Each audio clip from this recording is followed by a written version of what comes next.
या देवी सर्वभूतेषु शक्तिरूपेण संस्थिता नमस्तस्यै नमस्तस्यै नमस्तस्यै नमो नमः। शुक्रवार का दिन संतोषी माता को समर्पित है। इस दिन माता रानी की पूजा की जाती है। पूरे विधि विधान के साथ पूजा की जाती है, व्रत रखा जाता है और व्रत की कथा अवश्य सुनी जाती है, तभी व्रत का संपूर्ण फल प्राप्त होता है। चैनल में आज हम सुनेंगे संतोषी माता की व्रत कथा, शुक्रवार की व्रत कथा। एक बुढ़िया थी, उसके 7 बेटे थे। 6 कमाने वाले थे जबकि एक निकम्मा था। बुढ़िया 6 बेटे की रसोई बनाती थी, भोजन कराती और उनसे जो भी कुछ जूठन बचती वो 7वें को खिला देती थी। एक दिन 7वां बेटा अपनी पत्नी से बोला, देखो मेरी माँ को मुझसे कितना प्रेम है। तो उसकी पत्नी बोली, क्यों नहीं, सबका जूठन जो तुम्हें खिलाती है। तो वह बोला, ऐसा नहीं हो सकता, मैं जब तक आंखों से देख ना लूं मैं बात नहीं मानूंगा। तो बहू ने हंस के बोला, देख लोगे तब मान जाओगे। कुछ दिन के बाद त्योहार आया। घर में 7 प्रकार के भोजन, चूरमे के लड्डू बने। वह ये देखने के लिए कि मेरी बीवी ने मुझसे सच बोला है, सिर को उसने चुन्नी से ढक लिया और बहाना करके पतला सा रस्त अपने सिर पे डाल के चुन्नी से डाल के वो रसोई घर में सो गया। वह कपड़े में से सब देख रहा था। 6 भाई भोजन करने आए। उसने देखा माँ ने उसके लिए सुंदर आसन बिछा के नाना प्रकार की रसोई परोसी और आग्रह करके उन्हें जमाया। वह देखता रहा।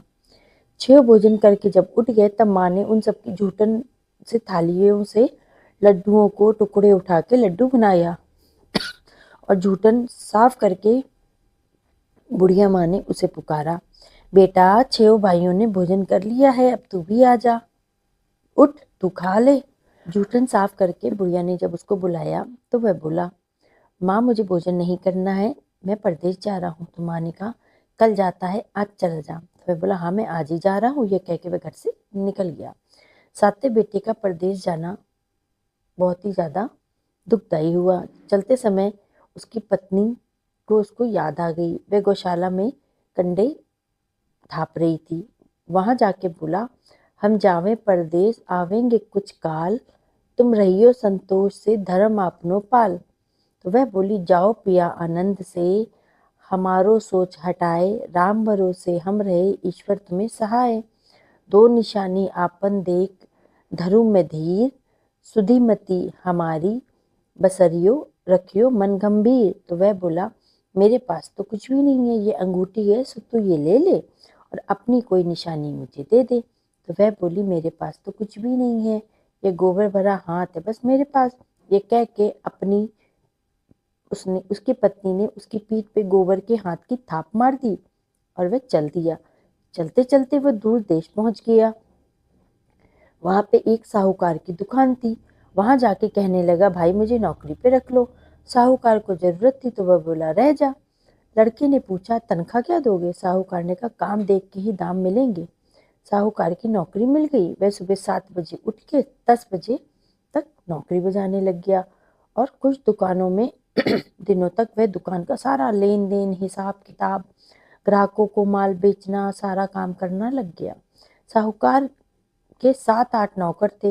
वे सब चक्कर खाने लग गए कि यह तो बहुत होशियार बन गया है। सेठ ने भी जब काम देखा तो 3 महीने में ही उसको आधे मुनाफे का हिस्सेदार बना दिया और कुछ ही वर्षों में नामी सेठ बन गया और मालिक सारा कारोबार उस पर छोड़ के चला गया।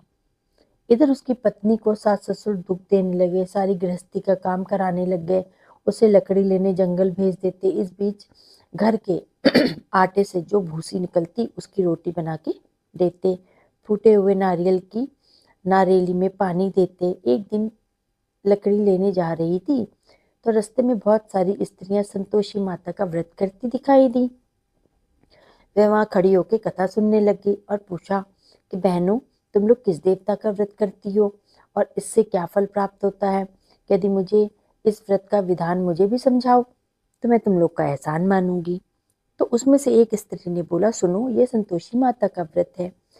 इसको करने से निर्धनता दरिद्रता का नाश होता है और जो कुछ मन में कामना हो तब संतोषी माता उसको पूर्ण करती हैं। और व्रत की विधि वो उनसे पूछने लग गई। तो एक भक्त स्त्री ने बोला, 1.25 आने का गुड़ चना लेना, इच्छा हो तो 5.25 आने का लेना, या 1.25 रुपए का सहूलियत के अनुसार से ले लेना। बिना परेशानी और श्रद्धा व प्रेम से जितना भी बन पड़े सवाया लेना। प्रत्येक शुक्रवार को निराहार रह के कथा सुनना, इसके बीच में क्रम टूटे नहीं, लगातार नियम का पालन करना। सुनने वाला कोई ना मिले तो घी का दीपक जला के उसके आगे या जल के पात्र के सामने रख के कथा को कह देना।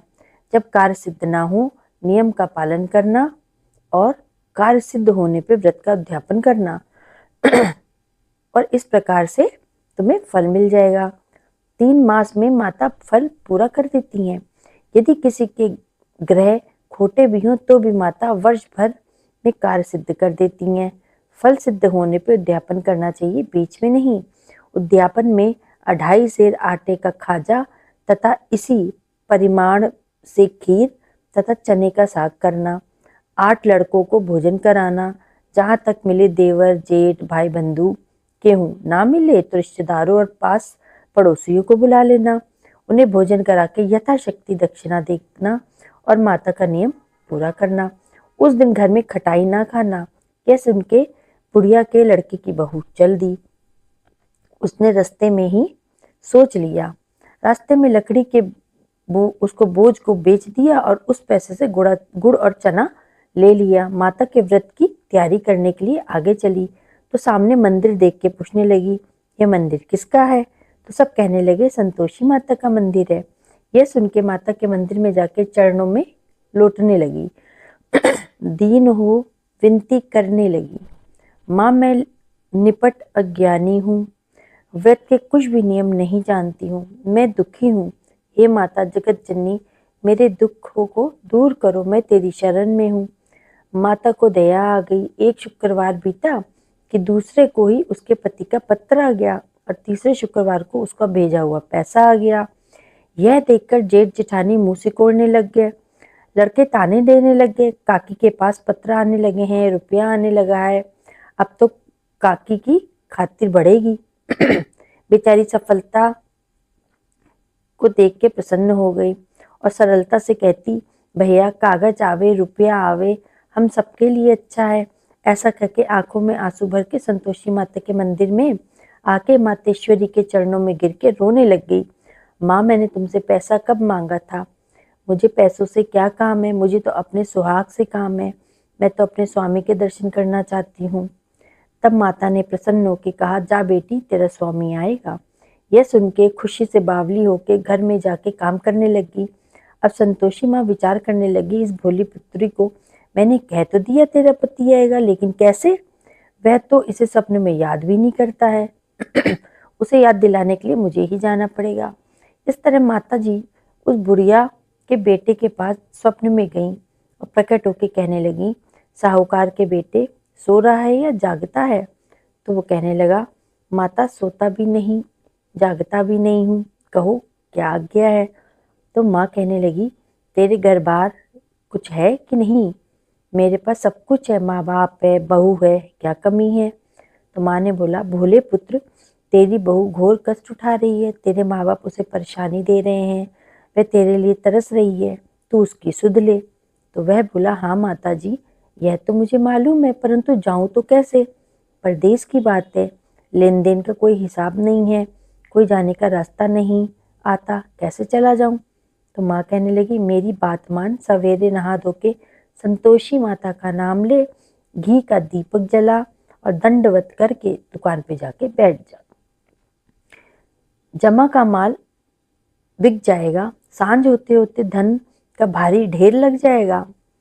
अब बुढ़िया की बात मानकर वह नहा धो के संतोषी माता को दंडवत घी का दीपक जला के दुकान पे जाके बैठ गया। थोड़ी देर में देने वाले आने लग गए, रुपया आने लग गया, हिसाब लेने लगे और कोठे में भरे सामान के खरीदार नगद दाम दे के सौदा करने लगे। शाम तक धन का ढेर लग गया। मन में माता का नाम ले चमत्कार देख प्रसन्न होकर वो घर के जाने वाले के लिए तैयारी करने लग गया। उसने गहने खरीदे, कपड़े खरीदे, सामान खरीदा। यहाँ पे काम से निपट के तुरंत घर के लिए रवाना हो गया। उधर उसकी पत्नी जंगल में लकड़ी लेने जाती और लौटते वक्त माता जी के मंदिर में विश्राम करती। वह तो उसके प्रतिदिन रुकने की एक स्थान बन गया था। धूल उड़ती देख के वह माता से पूछती, हे माता, यह धूल कैसी उड़ रही है? तो माता कहती, हे पुत्री, तेरा पति आ रहा है। अब तू ऐसा कर, लकड़ियों के 3 बोझ बना ले और एक को नदी के किनारे रख दे, दूसरे को मंदिर में और तीसरे को सिर पे रख। तेरे पति को लकड़ियों का गट्ठर देख मोह पैदा होगा और वह यहाँ रुकेगा, नाश्ता पानी खा के माँ से मिलने जाएगा। और अब तू लकड़ियों का बोझ उठा के जाना और चौक में गट्ठर लगा के जोर जोर से आवाज लगाना, लो सासू जी, लकड़ियों का गट्ठर लो, भूसी की रोटी दो, नारियल के खेपड़े में पानी दो, आज मेहमान कौन आया है। माता जी से बहुत अच्छा कह के प्रसन्न होके उसने लकड़ियों के 3 गट्ठर बनाए। एक को नदी के किनारे पे रख दिया, एक को माता जी के मंदिर पे रख दिया। इतने में मुसाफिर आ पहुंचा। सूखी लकड़ियां देख के उसकी इच्छा उत्पन्न हुई कि हम यहीं पे विश्राम कर लें, भोजन बना के खा पी के गांव जाएं। इसी तरह रुक के भोजन बना, विश्राम करके गांव को गया। सबसे प्रेम से मिला और उसी समय सिर पे लकड़ी का गट्ठर लिए वह उतावली सी आती है। लकड़ियों का भारी बोझ आंगन में डाल के जोर से 3 आवाज देती है, लो सासू जी, लकड़ियों का गट्ठर लो, भूसी की रोटी दो, आज मेहमान कौन आया है। यह सुन के उसकी सास बाहर आके अपने दिए हुए कष्टों को भुलाने हेतु कहती है, बहू ऐसा क्यों कहती हो, तेरा मालिक ही तो आया है, आप बैठ, मीठा भात खा, भोजन कर, कपड़े पहन, गहने पहन। उसकी आवाज सुन के उसका पति बाहर आता है, अंगूठी देख के व्याकुल हो जाता है और माँ से पूछता है, माँ ये कौन है? तो माँ बोलती, बेटा ये तेरी बहू है, जब से तू गया है तब से सारे गांव में भटकती फिरती है, घर का कामकाज कुछ करती नहीं है, चारों पहर आके खाना मांग लेती है। वह बोला, ठीक है माँ, मैं इसे भी देखा और तुम्हें भी देख लिया, अब दूसरे घर की चाबी दो, मैं उसी में रहूंगा। माँ बोली, ठीक है, जैसी तेरी मर्जी। तब वह दूसरे मकान की तीसरी मंजिल का कमरा खोल के सारा सामान जमा के रहने लग गया। एक दिन में राजा के महल जैसा ठाट-बाट बन गया। अब क्या था, बहुत सुख भोगने लगी। इतने में शुक्रवार आया। शुक्रवार व्रत के उद्यापन में भूल हो गई। उसके पति ने उससे कहा, माँ संतोषी के व्रत का उद्यापन करना है। जब उसके पति ने सुना तो वो खुशी से बोला, वह उद्यापन की तैयारी करने लगा। जेठानी के लड़कों को उसने भोजन के लिए कहने गई। उन्होंने मंजूर किया, परंतु पीछे से जेठानी ने अपने बच्चों को सिखा दिया, देखो भोजन के समय खटाई मांगना, जिससे कि इसका उद्यापन पूरा ना हो पाए। लड़के जमीन जैसे ही वहां पे आए, खीर खाना पेट भर के खाया उन्होंने, परंतु बाद में खाते कहने लगे, हमें खटाई दो, खीर खाना हमको नहीं भाता है, इसको देख के अरुचि होती है। तो वो कहने लगी, भाई खटाई किसी को नहीं दी जाएगी, यह तो संतोषी माता का प्रसाद है। लड़के उठ खड़े हुए और बोले, पैसा लाओ। भोली बहू कुछ जानती नहीं थी, उसने उनको पैसे दे दिए। लड़के उसी समय हट करके इमली खटाई खरीद के खाने लग गए। यह देख के बहू पे माता जी ने कोप किया। राजा के दूत और उसके पति को पकड़ के ले गए। जेठ जेठानी मन माने वचन कहने लग गए, लूट लूट के धन इकट्ठा करके लाया है, अब सब मालूम पड़ जाएगा जब जेल की मार खाएगा। बहू से ये सब सहन नहीं हुआ। रोती हुई माता जी के मंदिर गई और कहने लगी, हे माता, तुमने ये क्या किया, हंसाकर अब भक्तों को रुला रही हो। तो माता बोली, बेटी तूने उद्यापन करके मेरा व्रत भंग किया है। तो कहने लगी, माता मैंने कुछ अपराध किया है, तो मैंने तो भूल से लड़कों बच्चों को पैसे दिए थे, मुझे क्षमा करो, मैं फिर से तुम्हारा अध्यापन करूंगी। तो माता ने बोला, अब भूल मत करना, सब कुछ सही से करना। तो वह बोली, अब मैं भूल नहीं करूंगी माँ, अब बतलाओ वे कैसे आएंगे। तो माँ ने बोला, जा पुत्री, तेरा पति तुझे रास्ते में ही आता मिल जाएगा। वह निकली तो रास्ते में उसको उसका पति मिल गया। तो उसने पूछा, कहाँ गए थे? तो कहने लगा, इतना सारा धन जो कमाया था उसका टैक्स में राजा को देने गया था, वही भरने गया था। तो वो प्रसन्न होके बोली, अच्छा अच्छा, चलो कुछ दिन बाद शुक्रवार आ रहा है, भूला हुआ अब घर को चले, अब शुक्रवार आएगा तो हम उस दिन उद्यापन करेंगे। तो उसने बोला अपने पति से, मुझे फिर से माता का उद्यापन करना है। पति ने बोला कि जेठ के लड़कों को भोजन कहने जाओगी? जेठानी ने एक दो बातें सुनाएगी। तो कहती कोई बात नहीं। जब वो उनको भोजन के लिए कहने गई तो जेठानी ने उसको ताने मारे और सब लड़कों को सिखाने लगी कि अब तुम लोग पहले की तरह ही खटाई मांगना। लड़के भोजन करने से पहले कहने लगे हमें खीर नहीं खानी है, हमारा जी बिगड़ जाता है, हमें खटाई खाने को दो। तो वह बोली खटाई किसी को नहीं मिलेगी, आना है तो आओ। फिर वे ब्राह्मण के लड़के को जाके भोजन कराने लगी। यथाशक्ति दक्षिणा की जगह एक एक फल उन्हें दे दिया। संतोषी माता प्रसन्न हो गई। माता की कृपा होते ही 9वें महीने में ही उसको चंद्रमा के समान पुत्र की प्राप्ति हुई। पुत्र को पाके प्रतिदिन माता के मंदिर को जाने लगी और यह रोज आती है। माता ने सोचा कि ये तो रोज मंदिर आती है, आज क्यों ना मैं इसके घर चलूं। यह विचार करके माता ने खूब भयानक सा रूप बनाया। गुड़ चने से सना हुआ मुख, ऊपर से सूंड के समान होंठ, उस पे मक्खियां भिनभिना रही थी। दहली पे पैर रखती उसके साथ चिल्लाई, देखो रे कोई चुड़ैल डाइन आ गई है, चली आ रही है, लड़कों इसे भगाओ नहीं तो किसी को खा जाएगी। और लड़के भगाने लगे, चिल्ला चिल्ला के खिड़की बंद करने लगे। बहू रोशनदान से सब कुछ देख रही थी, प्रसन्नता से पागल हो गई, चिल्लाने लगी, आज मेरी माता जी मेरे घर आई हैं। वह बच्चे को दूध पीने से हटाती है और इतने में सास का क्रोध फट जाता है। वो बोली क्यों तावली हुई है, बच्चे को पटक दिया। इतने में माँ के प्रताप से लड़के नजर आने लगे। वह बोली माँ, मैं जिसका व्रत करती हूँ ये वही संतोषी माता है। सबने माता रानी के चरण पकड़ लिए और विनती करने लगे, हे माता, हम तो मूर्ख हैं, अज्ञानी हैं, तुम्हारे व्रत की विधि को हम नहीं जानते। व्रत को भंग करके हमने बहुत बड़ा अपराध किया है। जगत माता, हम अपना अपराध के लिए आपसे क्षमा मांग रहे हैं, हमें क्षमा करो। और माता इस पे प्रसन्न हो गई। बहू को प्रसन्न हो करके जैसा फल दिया है वैसा ही फल हम लोग को भी दो माता रानी। जो इस कथा को सुनता अथवा पढ़ता है, माता रानी उसकी सभी मनोकामनाएं पूर्ण करती हैं। बोलो संतोषी माता की जय। माता की आरती। जय अम्बे गौरी मैया, जय श्यामा गौरी, तुमको निश दिन ध्यावत हरि ब्रह्मा शिवरी। ओम जय अम्बे गौरी, मांग सिंदूर विराजत, टीको मृग मद को, उज्ज्वल से दऊ नैना, चंद्र वदन नीको। ओम जय अम्बे गौरी, कनक समान कलेवर, रक्तांबर राजे, रक्त पुष्प गलमाला, कंठन पर साजे।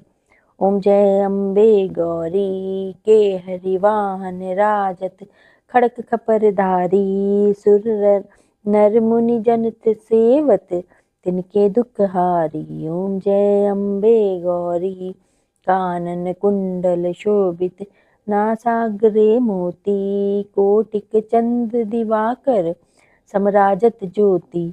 ओम जय अम्बे गौरी, शुंभ निशुंभ विदारे, महिषासुर घाती, धूम्र विलोचन नैना, निशिदिन मदमाती। ओम जय अम्बे गौरी, चंड मुंड संहारे, शोणित बीज हरे, मधु कैटभ दहु मारे, सुरबहीन करे। ओम जय अम्बे गौरी, ब्रह्मानी रुद्रानी, तुम कमला रानी, आगम निगम बखानी, तुम शिव पटरानी।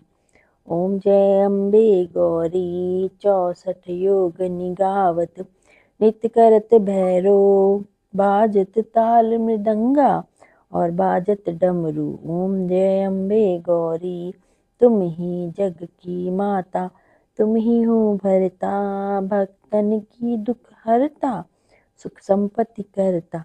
ओम जय अम्बे गौरी, भुजाचार अति शोभित, पर मुद्राधारी, मनवांचित फल पावत, सेवत नर नारी। ओम जय अम्बे गौरी, कंचन थाल विराजत, अगर कपूर बाती, श्रीमाल के तुम्हें राजत कोटि रतन ज्योति। ओम जय अम्बे गौरी। श्री अम्बे जी की आरती जो कोई नर गावे। कहत शिवानंद स्वामी सुख संपत्ति पावे। ओम जय अम्बे गौरी। जय अम्बे गौरी मैया जय श्यामा गौरी। जय अम्बे गौरी। जय माता। माता रानी आपके सारे कार्य बनाए। लाइक शेयर और सब्सक्राइब करिएगा चैनल को। जय माता दी। संतोषी माता की जय हो।